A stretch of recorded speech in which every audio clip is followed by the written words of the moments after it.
अस्सलाम वालेकुम and very good morning. आप देख रहे प्रोग्राम कैफे मागला और मैं हूं आपकी मेजबान ज़रियाब राजपूत। आज भी से हमने एक इंटरेस्टिंग से गेस्ट को इनवाइट किया है और वो हमें ज्वाइन करेंगे आज हमारे लाहौर स्टूडियो से। तो जनाब, आज हम आपकी मुलाकात करवाएंगे कैसे इंसान से जिन्होंने दुनिया के 201 ममालिक का सफ़र किया और सफ़र में उनको 4222 दिन लगे।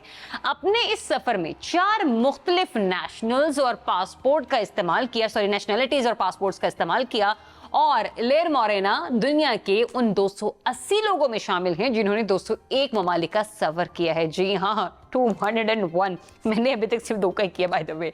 एनीवेज, जिस आखिरी मुल्क में एलर गए वो एरिट्रिया था और उन्होंने वहां 3 हफ्ते गुजारे। 2011 में एलेर मोरेना ने यह फैसला किया कि उनको सब कुछ छोड़कर दुनिया की सैर के लिए निकलना है और उन्होंने अपना सब कुछ बेच दिया। भाई ये मैं नहीं कर सकती और दुनिया के सफर पर निकल पड़े। 2 ही काफी हैं फिलहाल। उनका ये गोल था कि उन्होंने 10 सालों में दुनिया के 201 ममालिक जो है वो विजिट करने हैं। तो जनाब, आज एलेर मोरेना, जिनका ताल्लुक अल्बानिया और कोसोवो से है, वो जर्मनी की शहरियत भी रखते हैं और आज हमें लाहौर स्टूडियो से ज्वाइन कर चुके हैं। अस्सलाम वालेकुम and very good morning Morena, how are you and how's going everything?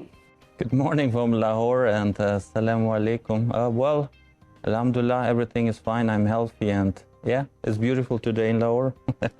So, Mr. Morena, how this idea of traveling the world came to your mind? So, please share your experience with us. Well, it started in a very young age when I was 9 and 10 and read books about traveling around the world and movies from Jules Verne and traveling the world in 80 days. So it was like a mountain, you know that I climbed slowly, start from the age of 9, 10. And the big trip, the travel around the world for me personally, started in summer 2011. Oh, so roughly 2011. Summer 2011. I just bought a one-way ticket. 12 years, I guess, है ना? Yeah. 11 and a half years, but in December 2022, I finished the world. I mean, finished in that way that I visited every country in the world. Also countries that are not recognized by United Nations and territories. So I think it was exact 4,222 days that it took me to finish every country in the world. All right. So how many countries have you been visited so far yet? Well, all of them. all United Nations, plus the observer countries, Palestine and Vatican, plus Taiwan, Kosovo, Western Saharas, and also all the FIFA countries, 211. So there's, and 172 countries. I already did the second round. So it means maybe in 2 years I will be again here talking with you and about my experience that I traveled the world for 2 times. Well, it's a whole universe that you've covered a lot. By the way, which country have you started your journey and which country you are planning to be the last? Well, the first country is difficult to say, because in a young age I traveled with my family. My first flight was when I was 6 months. But the first visa that I took was, I think, with 14 or 15. Yeah, so I will say since a young age I started to travel solo. Also, it means by myself, not so much in groups, because I find it is more interesting. Of course, it's more challenging to travel alone, but you just meet more people and, you grow more if you travel by yourself. It's been 11 years. So if we talk about your journey, then what difficulties have you faced in your travels? Has there been something which brought a thought of ending this venture? Have you ever thought it? Well, there are many. Some of them I can explain here. Some of them I cannot explain. But I mean, of course, I've been many times in the hospital. Oh. Many times people try to rob me with a knife or with a gun, or sometimes I end up in the jail in African countries because there were some, police who asked me for money because I didn't have my passport with me. And in the beginning of my travel, I was more impatient, so I said one word, the police say one word, and after that I end up in jail for 5 days. And then someone had to come and to help me and to pay me off. I mean, there are many difficulties, so I mean, at that moment, of course, was quite dangerous and challenging, but now I can laugh about it. But I mean, it just makes you stronger, you know, and it's part of travel that these things happen to you, you know. So you were talking about the South Africa specifically, right, Morena? Yes. Okay, okay. So how was your visit to Pakistan, by the way, and what tourism potential do you see here? Because I also can adore you easily, like you're wearing shalwar kameez and you're like English Pathan. Well, it's very comfy and I like it, and most of my friends, they wear it too, so I don't want to stick out of the groups. And sometimes it's also good, like especially when you travel like in places like, how to say, Peshawar or Balochistan, it's kind of, yeah, it's more safe, you know. The people look at you, but they're not sure, you know, where I'm from. And usually they always talk to me in Urdu or Exactly. on Peshawar. So, yeah, and then sometimes I answer in a few words or I say nothing. But it's my third time already in Pakistan. First time was So have you 2015. been visited Islamabad as well? Yes, Islamabad. I mean, all the provinces. Right now, I'm nice. since 29 days in Pakistan. I arrived on Feb 2nd, and I visited all the provinces. I went for 2 weeks to Balochistan, Karachi, Gilgit, Hunza, Kalash, Islamabad, Lahore, Multan. Yeah, I mean, all the way from Karachi to Iranian border, then up to Gushdar, and then from Gushdar to Quetta by car. Yeah. So which city you like the most in Pakistan? Difficult to say, honestly, but I'm a fan of Islamabad and Lahore. Oh, really? है ना? हाँ, I can see that. हाँ. And of course the north part, Hunza and Gilgit, like in springtime. Also winter time. Right now, when we went to Kalash Valley, there was like a lot of snow. Yeah, for a few days was okay, you know, but after 4 or 5 days, it just gets too cold and then you have to leave again. So which food you tried most in Pakistan and which is your favorite one? Well, of course, I got many times invited, you know, to all kind of different foods in Pakistan, and you can't say no. But I'm not good with names, honestly. That's why maybe I take a lot of pictures, but I try a lot of things, all meat, all rice, you know, goat, all different kinds. And yeah, I mean, it's super delicious, but you have to be careful, you know, because But you it's gain, spicy, you can है gain ना? a lot. Somehow oily, you can gain a spicy lot of for you weight. people. No, I'm okay. I'm okay. I like spicy, not too much, but. And also, of course, the tea is very delicious in Pakistan. So usually I have like 5, 6, or 7 teas per day. Very nice. So when are you going to plan your visit to Lakshmi Chowk, Lahore? Yes, I've been there. Also, the food street in Peshawar, of course, where you just walk, eat, walk, Have you eat. tried lassi? You know. The sweet lassi? Yes, I tried. Oh, Yes, yes.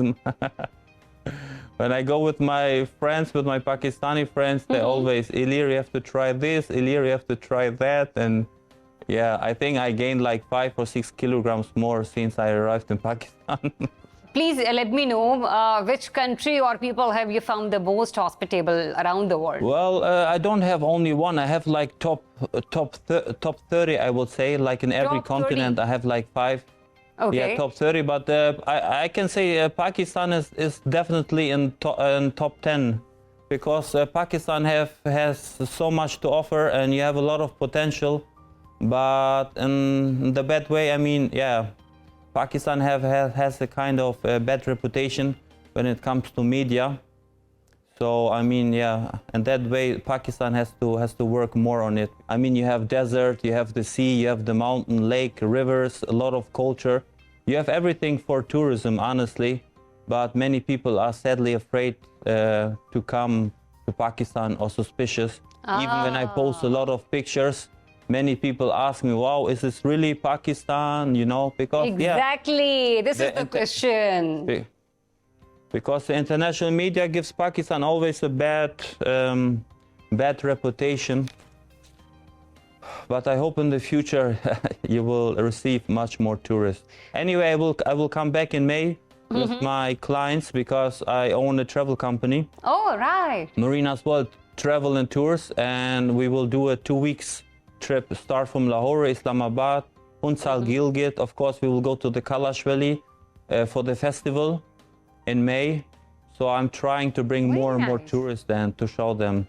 Well, that's amazing for the people of Pakistan and for the developing plan in the tourism industry. So, what are your future plans regarding your travels or otherwise? Which country you gonna visit in future next? On the 5th of March, I will leave to India. I will meet up with my sister, my brother. All right. We will go for the Holi festival. And after that, I will show them a little bit Bhutan and Nepal. Oh, I love Holi, by the way. Because during my travel, it's difficult for me to go home all the time. So sometimes my sisters or my brother, they come up and meet with me somewhere in Africa or South America. And now they are coming to visit me in India. And after that, well, yeah, I will go to Taiwan, to China, Tibet. I have many countries on my list, and of course, many trips with my clients. Yeah, my year is already full planned. So, best wishes for you travel and safe travels, Mr. Morena, and wishing you very good luck for the India as well. और बाकी हम सब यही हैं कि 201 मुल्क आपने घूम लिए हैं, जो कि व्यूअर्स आपके सुन भी रहे थे। और दूसरा ये कि हर किसी की कोशिश होती है कि वो ज़िंदगी के जो खूबसूरत नज़ारे हैं वो सिर्फ कैमरे की आंख या इंटरनेट पर ही ना देखे, बल्कि अपनी आंखों से देखे कुदरत ने क्या क्या खूबसूरत चीज़ें जो हैं वो तख्लीक कर रखी हैं। बट आप जैसे लोग बड़े लकी होते हैं कि जिन्हें अल्लाह ताला दुनिया भर घूमने का मौका देता है, लेकिन उसके लिए सेक्रीफाइसेस बड़े ज़रा ज़्यादा हो जाते हैं। सब कुछ आपने अपना बेच दिया और उसके बाद आप निकले हैं इस सफ़र पर, और कुछ एक्सपीरियंसेस जो आके आपने शेयर किए, क्योंकि ऐसे में कोई भी इस वक्त प्लान कर ले कि नहीं अगर मिस्टर मोरेना जा सकते हैं तो वाई कांट आए। तो देख लिया आपने साउथ अफ्रीका में उनके साथ क्या हुआ, किस तरह से गन पॉइंट पर उनसे पैसे वैसे भी ले लिए गए और इसके साथ साथ जेल भी उन्हें काटनी पड़ी। ऐसे में अगर आपका वीज़ा एक्सपायर हो जाए या कोई और मामला हो जाए तो आपको परेशानी का सामना भी करना पड़ सकता है। तो एडवेंचर लाइफ में ज़रूर कीजिए, लेकिन पहले ये जान लीजिए कि एडवेंचर करने से पहले आपको कौन कौन सी डिफ़िकल्टीज़ हैं जो कि आड़े आ सकती हैं और उसको आपने सॉर्ट आउट कैसे करना है। तो मुझे भी कुछ ना कुछ सॉर्ट आउट करना है, लेकिन उसके लिए मुझे छोटी सी ब्रेक लेनी है। ब्रेक के बाद वापस आते हैं। स्टे ट्यून्ड, प्रोग्राम कैफे माकला। जी तो जनाब, पाकिस्तान का इलाका स्कर्दू जिससे कौन वाकिफ नहीं है, और इसी का एक खूबसूरत सा गांव है सतपारा, और उस गांव को सतपारा जो है जिस नाम से जिस शख्सियत के एतबार से जाना जाता है या जो उसकी खूबी है, कहा यह जाता है कि ये कोह पेमाओं का इलाका है, यानी कि माउंटेनियर्स का इलाका है। और मारूफ कोह पेमा द फेमस वन, जिन्होंने दुनिया की बुलंद तरीन चोटी पर पाकिस्तान का परचम लहराया, उनका ताल्लुक भी इसी गांव से है। जी हाँ, अजीम पाकिस्तानी कोह पेमा अली सतपारा, जिन्होंने बगैर ऑक्सीजन के केटू की चोटी को सर करने का तहैया किया, लेकिन अनफॉर्चुनेटली हमने देखा कि बर्फानी हवाओं की जद में आए और मुल्क के लिए अपनी जान का नजराना पेश किया। तो अली सतपारा मरहूम के बेटे साजिद सतपारा, जिन्होंने 19 साल की उम्र में दुनिया की दूसरी बुलंद तरीन चोटी केटू को सर करके सभी को हैरान कर दिया। साजिद सतपारा 8 साल की एज से पहाड़ों को सर करने का शौक रखते हैं, और साजिद सतपारा ने गुज़िश्ता साल सितंबर में दुनिया की 8वीं बुलंद तरीन चोटी मॉन्सलो को सर किया, और वो पहले पाकिस्तानी कोह पेमा है जिन्होंने मॉन्सलो की चोटी को सर किया है। तो जनाब, 8163 मीटर बुलंद चोटी को साजिद सतपारा बगैर ऑक्सीजन और बगैर आराम किए, सोए बगैर 27 घंटे में सर कर चुके। साजिद सतपारा को 2 मरतबा केटू सर करने का एहसास भी हासिल हुआ, तो आज वो बने हैं प्रोग्राम कैफे मागला के मेहमान। Let's welcome him. अस्सलाम वालेकुम, वेरी गुड मॉर्निंग। साजिद, सबसे पहले तो ये बताइए कि कोह पेमाई का शौक पैदा कैसे हुआ? जी सलाम अलैकुम। मैं आपको बताता चलूं, क्योंकि हमारा जो विलेज है सतपारा, उसको माउंटेनियर्स की जमीन कहा जाता है। तो उसकी हाइट करीब कोई 2300-2800 मीटर उसकी हाइट है। तो बचपन से ही हम पहाड़ों में पले बड़े हैं, तो अक्सर मुझे अभी याद है मेरा बचपन उन्हीं पहाड़ों में ही गुजरा है। और अक्सर जो विलेज का माहौल होता है हमारे विलेज में, तो बचपन से ही हमारे जो इलाके में हम माल मवेशी को पालते हैं, तो उनके साथ 7-8 साल की उम्र में जब हमारी बारी आती थी, कोई उनके 20-25 दिन में हमारी बारी आती है, तो 23-28 हजार फीट के से कम माउंटेन से उन पे हम अक्सर जाया करते थे, कोई 14-15 हजार फीट की माउंटेन से। तो 7-8 साल की उम्र से मैं पहाड़ों पे जाता आया हूँ, और अक्सर हमारी ट्रेनिंग बचपन से ही उन्हीं पहाड़ों पे हो गई है। और हम कहते हैं कि अक्सर we are natural born climbers, हम पैदाइशी कोह पेमा है। वालिद की जब वालिद को भी देखते थे पहाड़ों पे आते जाते, क्योंकि प्रोफेशनल क्लाइंबर्स थे और वालिद के साथ उस सामान को देखते थे। तो मैं भी जब फर्स्ट टाइम एक 2017 में एक मिशन पे गया, नंगा पर्वत पे, एक रेस्क्यू मिशन पे, मैं वालिद और मेरा एक कजन। उसके बाद मैंने फर्स्ट टाइम कोई 8,000 बुलंद अच्छा। पहाड़ को देखा था। तो बड़ा खूबसूरत लगा और वालिद को मैंने कहा कि वालिद, मैं इंशाल्लाह अभी एफएससी का मैंने वहीं एग्जाम देके उस मिशन में किया था, मैं क्लाइंबर बनना चाहता हूँ। तो वालिद ने कहा कि ये कोई आसान काम तो नहीं है, तो आप क्लाइंबर बने, तो बाकी आपकी खुद मर्जी, इंशाल्लाह बिल्कुल हम इस पे बात बिल्कुल। करते हैं। आपके वालिद ने सही कहा साजिद कि ये काम आसान नहीं था, क्योंकि ये अगर काम आसान होता तो शायद उन्हें अपनी जान से ना जाना पड़ता। यूं तो आपने बता दी अपनी कहानी कि आपने कहां से अपने सफर का आगाज किया, लेकिन आपके मरहूम वालिद का अगर हम जिक्र करें तो वो सफर जिस पर आप उनके साथ रवाना हुए थे, लेकिन बदकिस्मती से आपके वालिद जो थे सफर आखिरत पर थे और आप वापस आ गए। आपकी वापसी की क्या वजह थी? आपने क्यों नहीं कंटिन्यू किया उनके साथ उस चोटी को सर करने का? जी, K2 विंटर जो आइसलैंडिक के पाकिस्तान एक्सपीडिशन 2020-21 का मैं भी हिस्सा था, उसमें हम 3 जो क्लाइंबर्स थे, एक आइसलैंड के जॉन स्नोरी, वालिद, अली सत्तार और मैं। तो हम 3 टीम मेंबर्स तो, और फाइनली जो 5 फरवरी को हमने समिट पुश किया था, उसमें जो K2 का एक फेमस एक पॉइंट और एक जगह है बोतलनेक, अच्छा। उसकी हाइट कोई 8,200 मीटर से वो स्टार्ट होता है। उसकी स्टार्टिंग पॉइंट तक मैंने क्लाइम किया था। तो उसके बाद मुझे लगा कि क्योंकि विदाउट ऑक्सीजन में क्लाइम कर रहा था और एग्जॉशन और डिहाइड्रेशन और दूसरी कुछ हेल्थ, और मेरी इतनी एनर्जी लो लेवल हो गई थी कि उसके बाद मैं सोचा कि यार विदाउट ऑक्सीजन मैं कंटिन्यू नहीं कर सकता हूँ। मेरे बैग में ऑक्सीजन सिलेंडर मौजूद था, उस वक्त मास रेगुलेटर सब थे, लेकिन अनलकली जो मेरा जो रेगुलेटर था उसमें कोई मेल फंक्शन आया, क्योंकि उतनी सैलरी में वो आपकी जो इक्विपमेंट्स होती हैं वो भी प्रॉपर काम नहीं करती। तो जी उसमें मेल बिल्कुल फंक्शन बिल्कुल। आया, तो वालिद, जॉन स्नोरी और जेडी का एक बंदा था, जेपी मोहर, 3 बंदों ने कंटिन्यू किया, उधर से वो ऊपर चले गए। और मैं उधर से किस तरह आया हूँ मुझे अभी भी याद नहीं, क्योंकि इतना मैं एनर्जी लो लेवल हो गया था। फाइनली जो हमारा कैंप थी, जो कैंप सेटअप किया था 7,200 मीटर पे, लकली किसी न किसी तरह मैं उधर पहुंच गया वापस, और उसके बाद मैं सरवाइव करके नीचे बेस कैंप पे आया उधर से। अनफॉर्चुनेटली ये वाकई सफ़र ऐसा था जो कि कुदरत ने तय कर रखा था। आपका आना तो यकीनी था उस सफ़र से, अल्लाह ताला उनके दर्जात बुलंद करे। लेकिन फिर भी साजिद, कितना अरसा अपने फादर के साथ आपने क्लाइंबिंग की है? हाँ जी, वालिद, क्योंकि मैं एक बहुत प्रोफेशनल एक कोपेमा हूँ।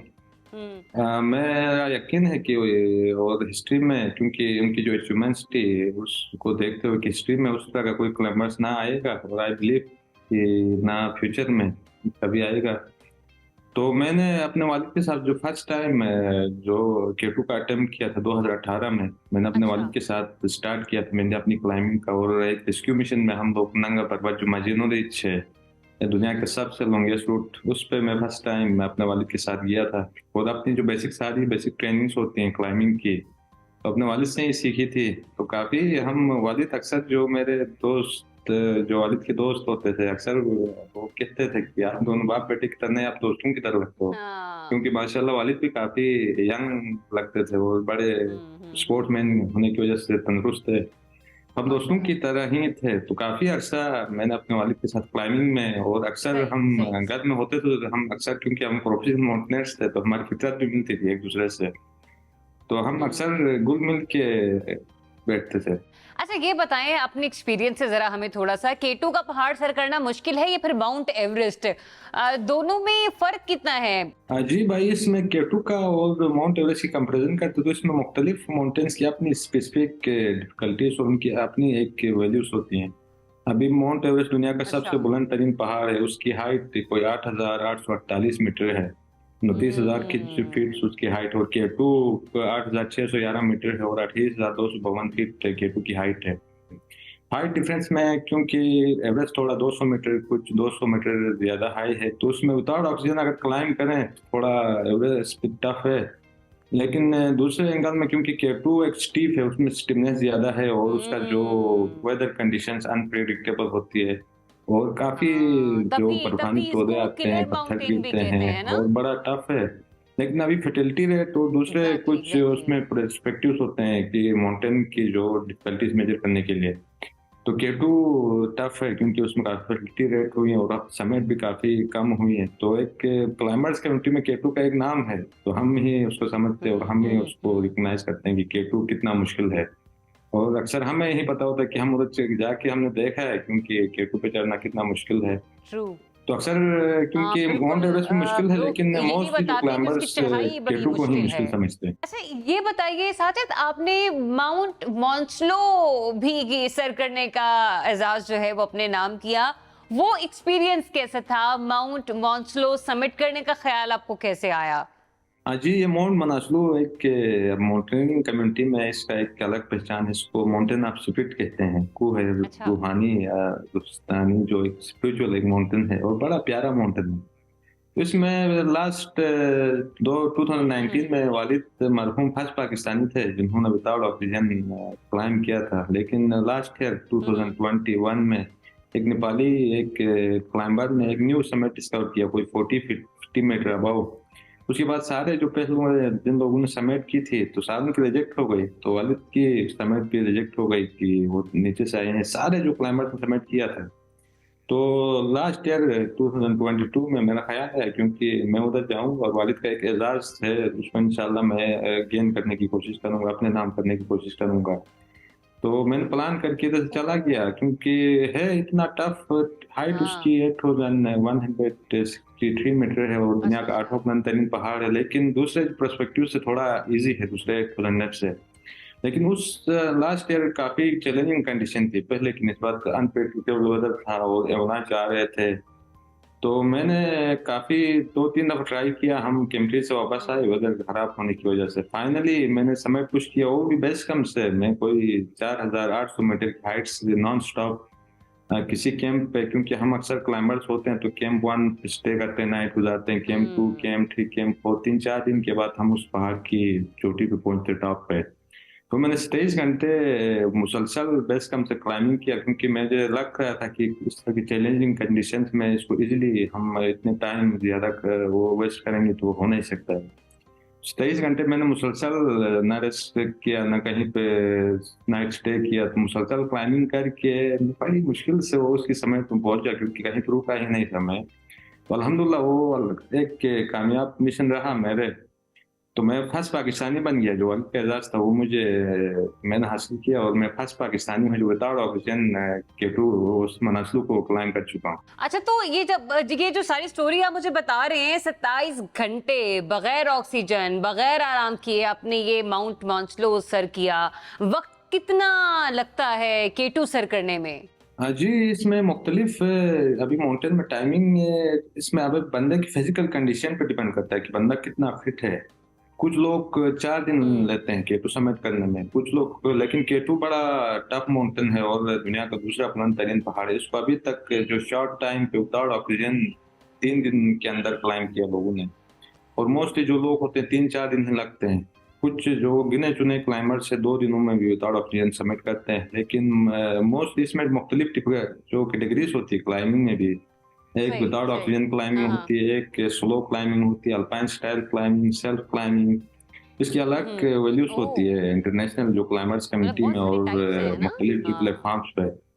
तो मैं मोस्ट प्रिफर करता हूँ विदाउट ऑक्सीजन और सोलो क्लाइंबिंग, सेल्फ क्लाइंबिंग, जिसमें आप विदाउट ऑक्सीजन सिलेंडर के और अपना सामान खुद कैरी करते हैं और खुद अपने रास्ते बना के अपनी मदद आप चढ़ते हैं। हम्म। तो केटू को मोस्टली 3-4 दिन लगते हैं और दूसरे जो माउंटेन्स अभी मनासलू को मैंने विदाउट ऑक्सीजन नॉन स्टॉप 23 घंटों में समिट किया। इस तरह जो वर्ल्ड के बेस्ट क्लाइंबर्स है वो ही इस तरह के रिकॉर्ड नॉन स्टॉप क्लाइंबिंग और शॉर्ट लिमिट टाइम में क्लाइंब करते हैं। अच्छा साजिद, केटू आपने सर कर लिया, मॉन्सलो आपने कर लिया, माउंट एवरेस्ट का भी कोई प्लान कर रखा है आपने? अगर है तो कब तक का प्लान है? हाँ जी, इंशाल्लाह मेरा प्लान तो है अभी जो दुनिया के 14 बुलंद तरीन पहाड़ को विदाउट ऑक्सीजन क्लाइम करूं, क्योंकि अभी तक कोई पाकिस्तानी नहीं है जिसने जो 14 बुलंद तरीन पहाड़ क्लाइम किया हो। तो एक बड़ी अचीवमेंट्स होती है क्योंकि माउंटेनिंग का सबसे बड़ा अचीवमेंट्स एक क्लाइंबर को ख्वाब होता है कि वो दुनिया के सारे जो 8014 पीक्स समिट करें। तो मैं 4 अभी समिट कर चुका हूँ, केटू 2 दफा, दुनिया का 13वां बुलंद तरीन पहाड़ कशबुल मंटू जो कि पाकिस्तान में है, उनको तारकिन क्लाइम किया। और मनासलू फर्स्ट पाकिस्तानी मनासलू जिसको मैंने समिट किया है। अब इंशाल्लाह मैं कोई 10-15 मार्च को नेपाल में जा रहा हूँ। इंशाल्लाह मेरे कुछ मिशन हैं, उसमें अन्नपूर्णा मैंने अभी प्लान किया है। तो उसके बाद नेपाल में जाके डिसाइड करूंगा कि मैं माउंट एवरेस्ट में भी चढ़ने जाऊंगा इंशाल्लाह। अल्लाह ने चाहा तो कुछ हालात साजगार हुए तो दूसरा माउंट लोटसे या कोई 3-4 माउंटेन इंशाल्लाह क्लाइम करने का मेरा प्लान है। इंशाल्लाह इंशाल्लाह, दुआएं हैं हमारी आपके साथ। लास्टली बस मुझे ये बता दें, एक बड़ा अच्छा इनिशिएटिव आपने लिया और अल्लाह ताला मेरी दुआ है कि आपको उसमें कामयाब करे। K2 क्लीनिंग कैंपेन के हवाले से वो कहां तक पहुंची आपकी, क्या इरादा है, विजन क्या है उसके पीछे? हाँ जी जी, K2 क्लीन अप कैंपेन है जो अभी मैं सबसे ज्यादा जो प्रोजेक्ट पे अभी वो कर रहा हूँ, फोकस कर रहा हूँ under this provision of Ali Satpara foundation. मैं K2 क्लीन अप कैंपेन करूँगा इंशाल्लाह 2023 में। उसमें कोई लोकल पाकिस्तानी जो क्लाइंबर्स की टीम को लीड करके जो K2 में अभी नेग्लिजेंस की वजह से, क्योंकि एक रूल तो है कि माउंटेनर्स या अपनी जिम्मेदारी की पहाड़ों पर बंदा ना करे और उसको ना करे, लेकिन अक्सर पॉसिबल नहीं उस हाइट में बंदा अपने जान की फिक्र करे, सफाई की। तो अक्सर नेग्लिजेंस की वजह से और जो रस्सियाँ पहाड़ों पे अभी K2 पे भी, क्योंकि जो रॉकी पार्ट्स होते हैं, जो सेक्शंस होते हैं उसमें एक्सपोज होती हैं और वो खराब होती है, काफी एक्सीडेंट्स होते हैं। तो वालिद की मेमोरी में और एक सोशल काज के लिए, क्योंकि एक होली काज है और K2 से मेरा अपना पर्सनल एक कनेक्शन है, क्योंकि most of the time I उधर ही मैंने क्लाइंबिंग की। और वालिद की जो फाइनल रेस्टिंग प्लेस और ग्रेवयार्ड है। तो मैं K2 क्लीन अप कैंपेन कर रहा हूँ इंशाल्लाह। तो मेरा सबसे जो मेन मिशन है इस साल का, तो ये क्लीन अप जून-जुलाई में होगा इंशाल्लाह। तो इसके लिए मैं फुली प्लान किया मैंने। तो मैं अभी दूसरे जो कॉर्पोरेट सेक्टर्स और कुछ स्पॉन्सर से बात कर रहा हूँ। तो इंशाल्लाह K2 क्लीन अप कैंपेन मैं इंशाल्लाह 2023 में कर रहा हूँ। इंशाल्लाह इंशाल्लाह। गो कि बड़ी सख्त गर्मी होगी, लेकिन अल्लाह ताला आपको आपके इस नेक मकसद में कामयाब करे। आप इसलिए भी कर रहे हैं क्योंकि एक सदका जारिया है, ये एक अच्छा इनिशिएटिव है, पॉजिटिविटी की निगाह से देखा जाता है। और दूसरा ये कि आप अपने इस मिशन को, अपनी इस एफर्ट को अपने वालिद के नाम से मंसूब करना चाहते हैं। लेकिन ओवरऑल अगर हम लोग देखें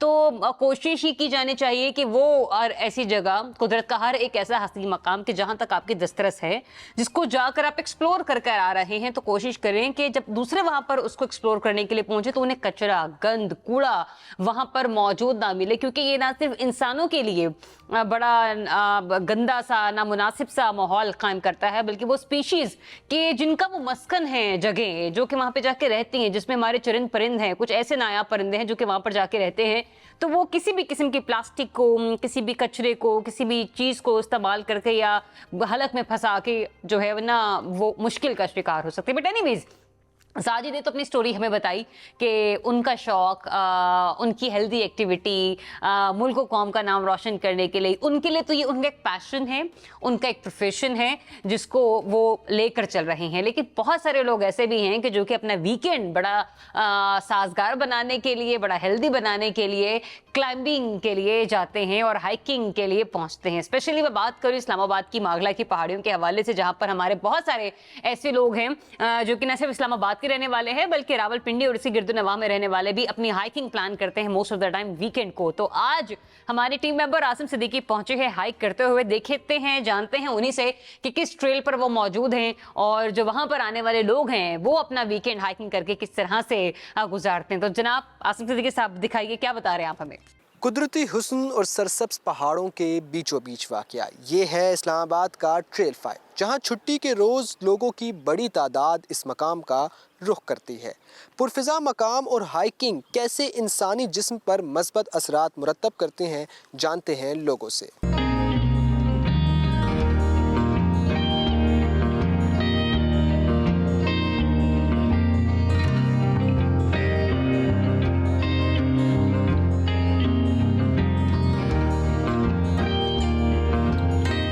ग्रीनरी जो है ना, दैट अट्रैक्ट्स पीपल, और जहाँ पे भी आपको ग्रीनरी नज़र आती है इट मीन्स कि देयर इज़ पॉजिटिविटी। आए इंजॉय करें। इस्लामाबाद जो है ना, that is a very beautiful place and it's full of life. हम वॉलंटियर हैं, यहाँ पे सफाई का ख्याल करते हैं। ऊपर चश्मा है, लोग उसको गंदा ना करें। अक्सर मिल जाते हैं जी मैं तो फेंकूंगा या ये करूँगा, तो हम उसको बड़े प्यार से मोहब्बत से उसके सामने मैं खुद उठाता हूँ। ये मौसम जो बीच का हमें थोड़ा सा मिलता है क्लाइमेट चेंज की वजह से, उसको एंजॉय करने के लिए अपने दोस्तों के साथ आई हूँ।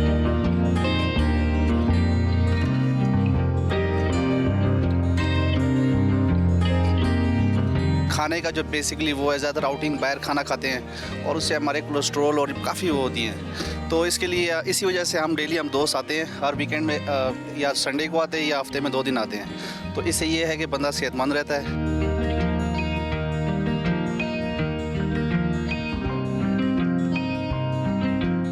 18 साल का के लड़के का दिल रखते हैं आप, इतनी हिम्मत कहाँ से आती है? बदन तो साथ ज़ाहिर है वक्त के साथ उस पे जो भी शिकस्त और रेख्त होती है वो होती है, लेकिन जज्बा हो तो इंसान कुछ भी कर सकता है। और गोरे कहते हैं कि age is at last just a number. बहरहाल मुझे अब इस उम्र में जो अगर हिम्मत देते हैं तो वो मेरे बच्चे देते हैं, तो उनकी वजह से मुझे इंसेंटिव मिलता है उनको इस रास्ते पे चलाने के लिए, ताकि वो ज़िंदगी के हार्ड एरियाज़ को आसानी से कवर करें।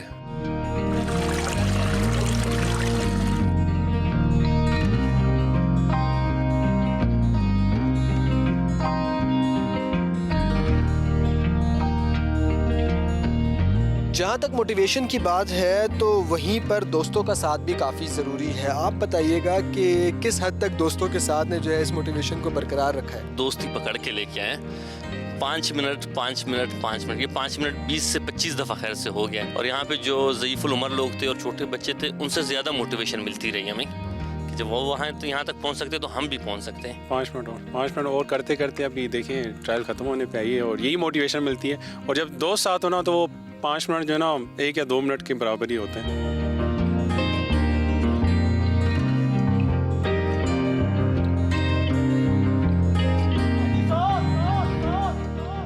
ये पहाड़ों का ज़र्फ है वरना कौन देता है दूसरी आवाज़।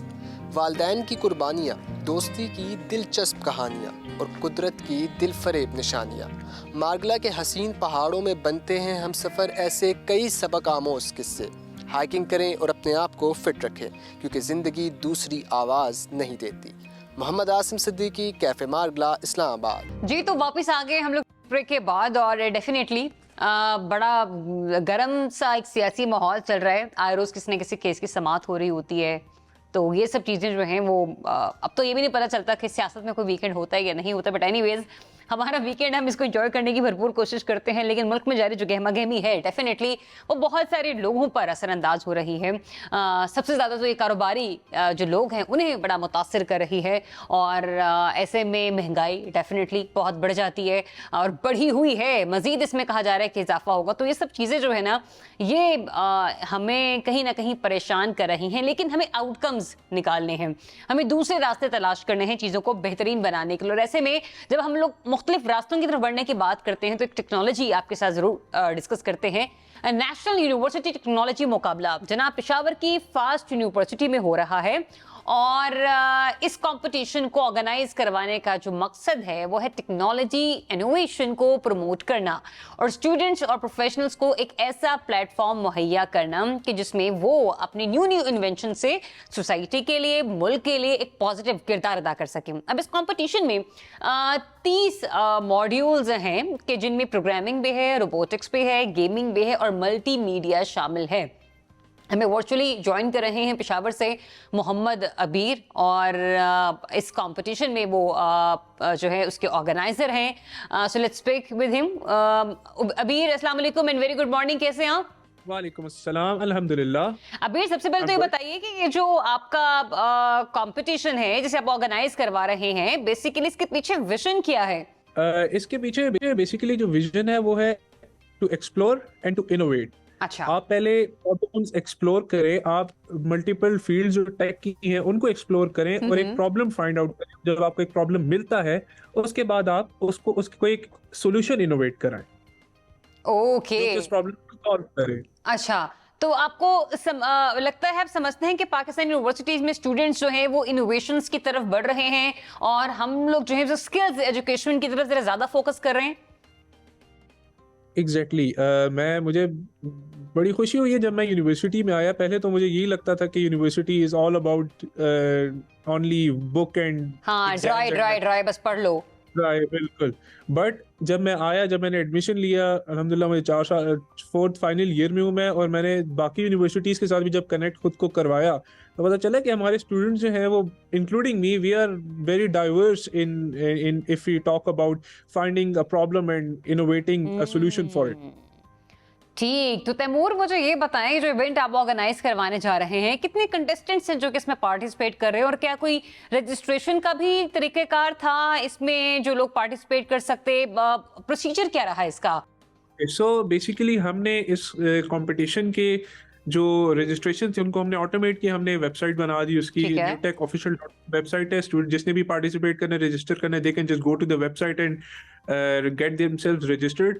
इस वक्त फिलहाल ऑन ग्राउंड हम बात करें तो अराउंड 500 रजिस्ट्रेशंस हैं हमारे पास, और अपार्ट फ्रॉम रजिस्ट्रेशंस 1000 ऑडियंस जो है उसने हमारे इवेंट को अटेंड करने के लिए रजिस्टर किया है। They are all yes, and all the participants and the attendees are from multiple universities across Pakistan. अच्छा, मुझे ये बताइएगा कि कंपटीशन का इख्तिताम कैसा होगा? लाइक आप लोगों ने क्या प्लान कर रखा है कि किसी इनोवेटिव आइडिया के साथ आप जाएंगे, कोई 3 लोग ऑन बोर्ड लिए जाएंगे, फिर किस तरह की कोलैबोरेशन उनके साथ की जाएगी? मतलब यानी कि स्टूडेंट्स को जिनको आप प्लेटफॉर्म दे रहे हैं, उसका उस टेक्नोलॉजी के हवाले से उस चीज़ का फ्यूचर क्या होगा? ओके, सो बेसिकली इसके अंदर हमारा ये है कि जो the winners of the multiple modules, for example we have an entrepreneurship module, we have some quizzes and some you can say the events from EE electrical engineering and CS modules। हमारे पास जो events हैं उनके जो हमने competition रखे हैं, उनके जो विनर्स हैं उनको हम कनेक्ट कराएंगे इंडस्ट्री प्रोफेशनल्स के साथ। जो उन्होंने प्रॉब्लम का सोल्यूशन निकाला हुआ है, जो भी उन्होंने प्रॉब्लम का सोल्यूशन क्रिएट किया, उनको हम कनेक्ट करवा रहे हैं इंडस्ट्री के इंडिविजुअल्स के साथ, जो कि उनके साथ फिर उस प्रॉब्लम पे फर्दर काम करेंगे। So that would be a great opportunity for them. ठीक है। अच्छा, मुझे ये बताइएगा कि जो NIC है, नेशनल इंक्यूबेशन सेंटर, वो भी कुछ इसी तर्ज पर काम कर रही है, तो कुछ वही एक स्ट्रक्चर होगा काम का? जी बिल्कुल। हमने एक्चुअली NIC के साथ ही we are in talks with NIC, वहां से ही प्रोफेशनल्स आएंगे, मोस्टली प्रोफेशनल्स वहां से ही हैं। अच्छा, जो कि स्टूडेंट्स के साथ कनेक्ट करेंगे। Yes, okay. सो पाकिस्तान में जब हम टेक्नोलॉजी की बात करते हैं तो हम टेक्नोलॉजी के मैदान में दुनिया से कदरे पीछे हैं।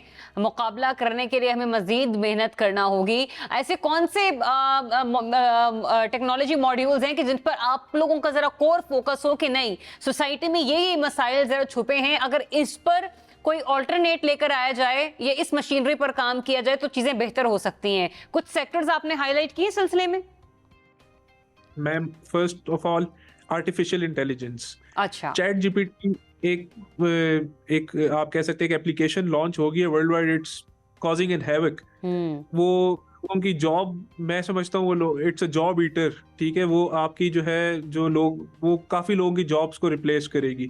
सो artificial intelligence is the main, and blockchain और also we can call Web3। These two are the main technologies जिस पे हमारा फोकस है। और ये समझता हूँ ये तो मेन टेक्नोलॉजी की 2 फील्ड्स हैं जो कि हमारी पाकिस्तान, अगर मैं पाकिस्तान की बात करूँ तो पाकिस्तान में मोस्टली हमारी प्रॉब्लम्स को ये इस तरह सॉल्व कर सकती है। Let me give you an example. मैं फाइनल ईयर अपना प्रोजेक्ट कर रहा हूँ जिसके अंदर we are making smart contracts, we are automating smart contracts. What is a smart contract? एक आपके पेपर कॉन्ट्रैक्ट होते हैं जिन पे आप साइन करते हैं। स्मार्ट कॉन्ट्रैक्ट जो कि एक डिजिटल कॉन्ट्रैक्ट होता है। स्मार्ट पेपर कॉन्ट्रैक्ट आपको पता है उस पे टेम्परिंग हो जाती है, कोई उसको जला दे तो आपके पास कोई वो नहीं रहता, सबूत नहीं रहता। मतलब आप ये सारा मेथड डिजिटाइज करने जा रहे हैं? डिजिटाइज है पहले से, ये डिजिटाइज है, लेकिन उसके लिए अगर एक लेमैन है, उसको कॉन्ट्रैक्ट लिखना है तो उसको कोडिंग आनी चाहिए, जो कि उसके लिए फिजिबल नहीं है। अगर एक बंदे को कोडिंग, स्कूल नहीं पढ़ा उसको, हाउ कैन ही कोड? हम ये सोल्यूशन के उनके लिए इजीनेस इस तरह कर दें कि उनको कोड ना करना पड़े और वो एक कॉन्ट्रैक्ट जनरेट करने अपने लिए, या किसी और इंसान के साथ बैठ के एटलीस्ट उनको कोडिंग ना करनी पड़े। So that's a solution within a solution within a solution. We are actually doing that. सो इस तरह की चीज़ें हैं। मैं समझता हूँ ब्लॉकचेन और artificial intelligence are the two main things जिनसे हमारे काफ़ी प्रॉब्लम्स हैं वो सॉल्व हो सकती हैं, और इसी पे हमारा कोर फोकस भी है। सही सही सही। अच्छा, ये जो आपने मुझे बताया ना कि जिस तरीके से आप लोग उस पर काम करेंगे, पेपरलेस काम होगा और चीज़ों को सेव करके रख लिया जाएगा, कॉन्ट्रैक्ट जो होगा वो पेपर पर नहीं होगा, आप सॉफ्टवेयर उस तरह का इंस्टॉल करेंगे। एक अमूमी तासुर ये जाता है, जैसे देखें कोई एक ऐसा नाख्वानदा शख्स अनपढ़, ठीक है ना, जिसको सिग्नेचर नहीं करने आते, तो वो अमूमन अपने थंब इम्प्रेशन का सहारा लेता है। तो वो क्या थंब इम्प्रेशन बायोमेट्रिक होगा उस सिलसिले में? बिल्कुल हो सकता है, बल्कि ये तो आपने आइडिया दे दिया हमें। हाँ, एग्जैक्टली। तो all the credit goes to you. In fact अगर हम इस चीज को इंटीग्रेट करेंगे तो इसमें हम आपको क्रेडिट्स दे सकते हैं वर्ल्ड वाइड के, भाई ये मैम ने जो है हमें सोल्यूशन हमें प्रोवाइड किया है। सो या बेसिकली अगर आप उसको उसके अंदर एक फीचर ऐड कर रहे हैं तो जाहिर है कुछ थंब इंप्रेशन की जगह बायोमेट्रिक यूज होगा, ऑफ कोर्स। हाँ, क्योंकि कुछ चीजें ऐसी हैं जहाँ पर लोग जो है, क्योंकि अभी भी जो हमारे पेरेंट्स हैं या हमारे बड़े बूढ़े जो है ना, वो ऑर्थोडॉक्स माइंड के हैं। वो जब तक उनके हाथ में कोई लिखत पढ़त का मामला ना हो, वो चीजों पर उस तरह से यकीन नहीं करते, चाहे हमारे नौजवान नस्ल या हमारे यंगस्टर्स उनको जितना भी कायल करने की कोशिश कर लें। एग्जैक्टली इसी तरह इवन मेरे फादर, जब उनको मैंने बताया कि मैं फाइनल ईयर प्रोजेक्ट इस डोमेन में कर रहा हूं, ही वाज लाइक, भाई इससे हमारा क्या फायदा है, हमें तो पेजेस चाहिए। ठीक है ठीक है ठीक है। अच्छा, मुझे ये बताइए, चैट जीपीटी अभी लॉन्च हुआ है, आप समझते हैं कि इस पे मजीद इनोवेशन आएगी और गुंजाइश भी मौजूद है? As we are speaking right now उस पे इनोवेशन आ रही है। अच्छा, वो तो चैट जीपीटी बेसिकली, तो उसमें आप अगर हम लेमैन अल्फाज में भी आपको समझाऊं तो आप कोई भी क्वेश्चन उस वेबसाइट पे आप एंटर करें, कोई भी टेक्स्ट या कोई भी प्रॉब्लम आप दें तो उसका वो आपको सोल्यूशन बता देता है। इसी तरह की मिलती जुलती चीजें हैं। आपकी आर्टिफिशियल इंटेलिजेंस की अगर हम बात करें, उसमें आपका आ रही हैं, मैं नाम भूल रहा हूँ उस चीज का, बट उसमें ये है कि आपको आपकी तरह का बंदा, आपकी जो है तो फेस को रेप्लिकेट करके, आपकी आवाज को रेप्लिकेट करके बंदा बोल सकता है, and you won't be able to tell कि ये अबीर बोल रहा है या कोई और बोल रहा है। सही। लेकिन इसकी वैसे भी बड़ी हद तक हमें जरूरत पड़ रही है मुआशरे को कि आवाज रिप्लिकेट करके कोई बोल रहा है या कोई नहीं बोल रहा, क्योंकि आजकल मुल्क में जो है ना वो ऑडियो लीक्स का मामला खासा गर्दिश कर रहा है। पूरी की पूरी सियासत जो है वो हमारी उल्टी हो पड़ी है। तो मेरे ख्याल से जो आर्टिफिशियल इंटेलिजेंस की जिसकी आप बात कर रहे हैं, इससे ना सिर्फ सोसाइटी को फायदा होगा बल्कि जो हमारे हसास इदारे हैं उनको इससे खासा फायदा होगा। बहुत शुक्रिया आपका अबीर, हमें वक्त देने के लिए। एंड आई विश कि जो आप इवेंट ऑर्गेनाइज करवा रहे हैं उससे ना सिर्फ पॉजिटिविटी हम मार्केट में बढ़ती हुई देखें, बल्कि जो टेक्नोलॉजी के मैदान में हमें सहूलियात मैसर होनी चाहिए जो कि बाकी ममालिक में है लेकिन पाकिस्तान में अवेलेबल नहीं है, उसका एक कोड ऑफ कंडक्ट जो है वो हम लोग देखेंगे कि एक स्ट्रक्चर जो है वो डिजाइन कर दिया जाएगा और कुछ हमारे जो लोग हैं, काबिल लोग हैं, वो एक क्रीम लॉट हमारे सामने आ जाएगा। और उससे भी मजेदार की बात यह है कि गवर्नमेंट के साथ और बड़ी बड़ी इंडस्ट्री के साथ आप उसमें कोलैबोरेट करेंगे। तो एक इसी अच्छे से सेगमेंट के साथ छोटी सी एक ब्रेक ले लेते हैं, क्योंकि ब्रेक के बाद हमें बड़ी प्यारी प्यारी जो है वो बच्चियां ज्वाइन कर रही हैं, जिसमें आयशा अहमद होंगी, ज़ोया अमीर होंगी, लेकिन दोनों करती क्या हैं वो सब आपको बताएंगे ब्रेक के बाद। आपने रहना स्टे ट्यून, देखते रहिए प्रोग्राम कैफे मागला। जी तो वेलकम बैक। ब्रेक पर जाने से पहले हमने आपको थोड़ा सा इंट्रोड्यूस करवा दिया था टेक्नोलॉजी से और हमारे टेक बच्चों के साथ, और अब हम आपको प्रो टेक अपने बच्चे जो हैं वो दिखाएंगे, हमारे यंगस्टर्स और स्पेशली लड़कियां, क्योंकि लड़कियों के बारे में अक्सर कहा जाता है कि वो सिनफे नाजुक होती हैं, बड़ी हसास होती हैं, लेकिन हमारी अब की बच्चियां, हमारी अब की लड़कियां उतनी नाजुक नहीं रही हैं। नाजुक मिजाज जरूर हो सकती हैं लेकिन उनके जो कहते हैं कि आसाब बड़े मजबूत हैं। और जरूरी नहीं था कि कहते ना कि पहले ज़माने में तो था तुमने डॉक्टर ही बनना है, तुमने टीचर ही बनना है, तुमने प्रोफेसर ही बनना है। ये चंद 4-5 चीज़ें जो थे वो पेरेंट्स अपने बच्चों को अपनी एक लिस्ट, विश लिस्ट बनाकर दे दिया करते थे। अब बच्चे डिसीजन लेते हैं, डिसीजन मेकिंग में उनके पेरेंट्स भी उनके साथ होते हैं, और अगर कभी नहीं भी होते तो वो अपनी कामयाबी से अपने पेरेंट्स को बता देते हैं कि देखे ना बाबा, देखे ना मामा, मेरा डिसीजन ठीक था। हम बात करेंगे आज नेज़ाबाजी के हवाले से। डेफिनेटली एक मुश्किल खेल है, बचपन में मुझे भी याद है, अभी इनसे मैं डिस्कस भी यही कर रही थी। थोड़ा टफ स्पोर्ट है और यूजुअली अगर हम पाकिस्तान में देखें तो ये खेल अमूमन मर्द या लड़के खेलते हैं या उन्हीं से मंसूब कर दिया जाता है। जैसे कबड्डी को भी जब भी आपके माइंड में आता तो कहते हैं हाँ ये तो मर्द या पहलवान इसी तरह से खेलते हैं, लेकिन अब पाकिस्तान की खवातीन भी इस मुश्किल और पुरखतर खेल का हिस्सा बन चुकी हैं। 3 पाकिस्तानी बड़ी प्यारी लड़कियां जिन्होंने उर्दू में होने वाली 10th पेगिंग की इंटरनेशनल चैंपियनशिप में पाकिस्तान की नुमाइंदगी और फिर ब्रॉन्ज मेडल हासिल किया। अब जनाब ये मेडल उनको स्वॉर्ड कैटेगरी में मिला और दूसरी कैटेगरीज में उन्होंने पार्टिसिपेट भी किया और पोजीशन अपने नाम की। पाकिस्तान की खवातीन की टीम ने पहली बार किसी इंटरनेशनल टेंट पेगिंग मुकाबले में शिरकत की है और उर्दू में होने वाले इस चैंपियनशिप में पाकिस्तान की नुमाइंदगी करने वाली तीनों नेशनल प्लेयर्स आज बनी हैं कैफे मांगला की मेहमान। दो इस वक्त हमें स्टूडियो में ज्वाइन कर चुकी हैं, एक हमें ज्वाइन करेंगी स्काइप पर। तो जो ज्वाइन कर चुकी हैं उन्हें वेलकम करते हैं। हमें ज्वाइन कर रही हैं Ayesha Ahmed, she is the captain, और उनके साथ हमें ज्वाइन कर रही हैं किंजा फरहत जो कि टीम में पार्टिसिपेट कर रही है। आयशा आपकी तरफ आती हूँ। सबसे पहले मुझे ये बताएगा कैसी रही आपकी कैप्टनसी, और दूसरा ये कि कैप्टनसी की माशाल्लाह मुबारकबाद तो हमने देख ली, ठीक है, शुक्र अल्हम्दुलिल्लाह, अब हमारी बच्चियां भी नेज़ाबाजी की तरफ जा रही हैं। एक्सपीरियंस कैसा था आपका इस दफ़ा का? जी, द एक्सपीरियंस ओवरऑल जो है बहुत ओवरवेलमिंग था, बहुत ज़्यादा चीज़ें पहली दफ़ा एक्सपीरियंस की, और फिर because this was the first time फिर पाकिस्तान पहली दफ़ा गई, तो it was new for all of us, सारी मैनेजमेंट के लिए, टीम के लिए। तो वो जो फर्स्ट एक्सपीरियंस था उसमें हमने ऐसी चीज़ें सीखी हैं कि हम लोगों को ये चीज़ पता है कि if the next time we go और अनदर टीम गोज तो इससे बहुत ज़्यादा अच्छा रिजल्ट आएगा इंशाल्लाह। किंजा, एक तो ये वाकई पहली दफ़ा आप लोगों ने पार्टिसिपेट किया, लेकिन उस पार्टिसिपेशन पर जहाँ पर उस चीज़ की खुशी थी वहीं पर प्रेशर भी ये था कि कुछ ना कुछ कर आना है।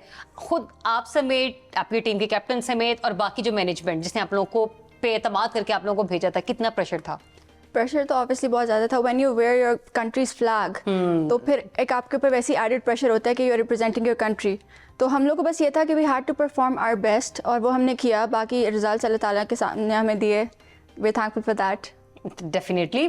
तो आयशा, जब ये जीत लेकर आप पाकिस्तान पहुंचे हो, रिसेप्शन कैसा था फैमिली की तरफ से, बाकी ऑफिशियल्स की तरफ से? How was it? जी, it was very very nice, और लाइक हमें फूलों के हार पहनाए गए और वो सब कुछ, बिकॉज वही बात है कि फीमेल के लिए ना ये वैसे ही, क्योंकि मेल डोमिनेंट सोसाइटी और मेल डोमिनेंट स्पोर्ट है, तो जब औरतों का लोगों ने सुना कि वो मेडल जीत के आई हैं, तो it was a very, I will say it was a very good response and very unexpected response था, बिकॉज हमें तो हमेशा यही होता है कि हाँ मर्द तो आते जाते रहते हैं मेडल, तो वो सब कुछ, औरतों के लिए it was a very big deal. तो आयशा, ये जो कंपटीशन था इसमें सब फीमेल ने ही पार्टिसिपेट किए थे या कुछ मेल प्लेयर्स भी थे आप लोग? ये ओवरऑल था ही वुमेन्स ग्रैंड प्री, ठीक है, तो it was all women, main coaches वगैरह और मैनेजमेंट में थे, बट टीम्स में कोई नहीं था। किंजा, क्या प्रोसीजर होता है जब सिलेक्शन होती है और आप लोगों को इंटरनेशनली किसी गेम के लिए सिलेक्ट किया जाता है, थोड़ा सा बताते हो आप हमें?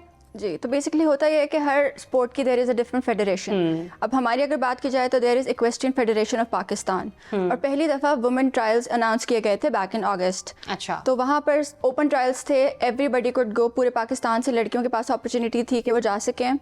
तो हम सारी लड़कियाँ गई वहाँ पर। 2 दिन के ट्रायल्स थे, उसके अंदर वी हैड 4 डिफरेंट सेगमेंट्स, जिसके अंदर lance, sword and then we have lemon cutting और रिंग्स, जो इंटरनेशनल इवेंट्स होते हैं। तो उसके बाद जो रिजल्ट्स थे उसके हिसाब से first 3 positions were selected as the playing members of the team. अच्छा, इसमें सबसे टफ वाला कौन सा था? टफ वाला I would say sword is tough, because उसमें क्या होता है?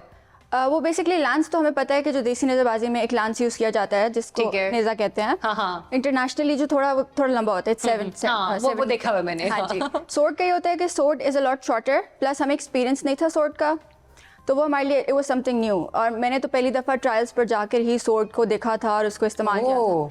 सो that was a little tough for us at that time.